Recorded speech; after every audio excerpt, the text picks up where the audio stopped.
কালের বিবর্তনে হারিয়ে যাওয়ার পথে বুড়ির ঘর সংস্কৃতি, তবে যতটুকু টিকে আছে কিশোর কিশোরী এবং কচি কাঁচারাই এই সংস্কৃতির রক্ষক এবং ধারক।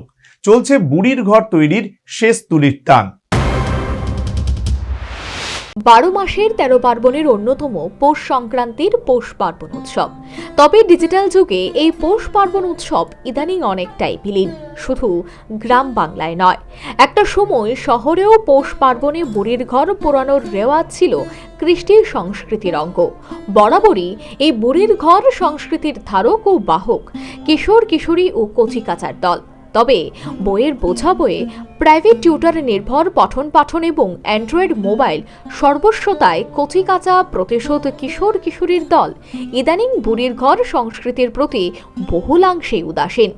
একটা সময় ছিল পৌষ সংক্রান্তির সপ্তাহখানেক আগে থেকে শুরু হয়ে যেত বুড়ির ঘর তৈরির সরঞ্জাম, খড়কুটো আর শুকনো পাতা সংগ্রহের তোড়জোড়। এটি গুটি কয়েকদিন থাকতো চরম ব্যস্ততা। সে ঘর তৈরি করে সংক্রান্তির ভোরে তা জ্বালিয়ে সংস্কৃতির প্রতিপালন অতীত ঐতিহ্যের উদাহরণ। সেই উৎসবের আনন্দ মুখরতা ছিল অনাবিল এবং অনবদ্য।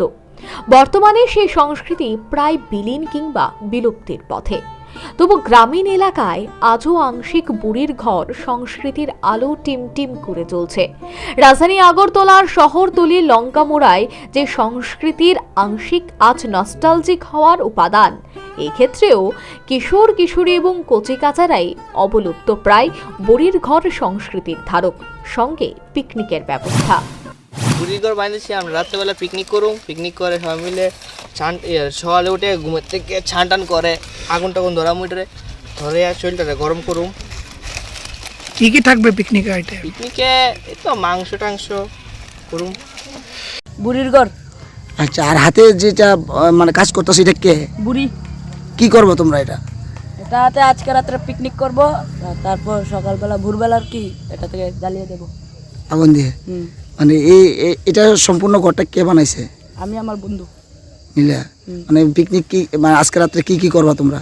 আজকে রাত্রে পিকনিক করুম, খামু বিরিয়ানি, মাংস, এগরোল, চপ। কেমন লাগে আজকের এই দিনটা? খুব আনন্দ হয়, খুব ভালো লাগে। আজকে তো নিশ্চয়ই নাচানাচি হবে। হ্যাঁ হ্যাঁ, তো বক্স টক্স আনা হয়েছে। রান্না বান্না কোথায় হইব? রান্না বান্না বাড়ি থেকে করে দেবে এখানে। বাড়ির মানুষের সবাই সহযোগিতা করেনি? করে। তোমার এই ঘর এই আনন্দ তোমাদের কোনো বাধা টাধা দেয়নি কেউ? না না। এমনকি লঙ্কামোড়া এলাকায় বুড়ির ঘর সংস্কৃতিটা যে অবিরত তা অপর এক কিশোরের বক্তব্যে স্পষ্ট। আমরা সবসময় বুড়ির ঘর বানাই, তো বানাই সেটা পিকনিক টিকনিক করি, রাত্রেবেলা আগুন টাগুন ধরাই, তো ডরার ভোরবেলা সান টান করে সেটা পুরালাই আগুন কাটাই এই বুড়ির ঘর। মূলত এই বুড়ির ঘর সংস্কৃতিতে কচি কাচাদের অবিচল বিশ্বাস, আনন্দের অবকাশ, এক আপন ভোলা কচি শিশুর বুড়োর সঙ্গে কথা বলার চেষ্টা। এটা কে? হ্যাঁ, বুলি। তোমার সঙ্গে কথা বলে? তুমি কথা বলছো? জিজ্ঞেস করো তো বুড়িকে।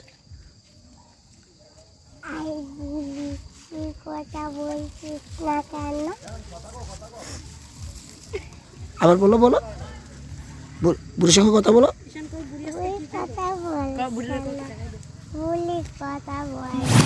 কার্যত অবলুপ্ত প্রায় বুড়ির ঘর সংস্কৃতি কালের বিবর্তনে প্রায় হারিয়ে যাওয়ার পথে।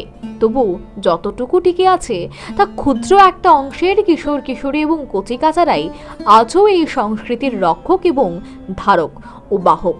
তারাই সংস্কৃতিবান। Bureau report, news vanguard.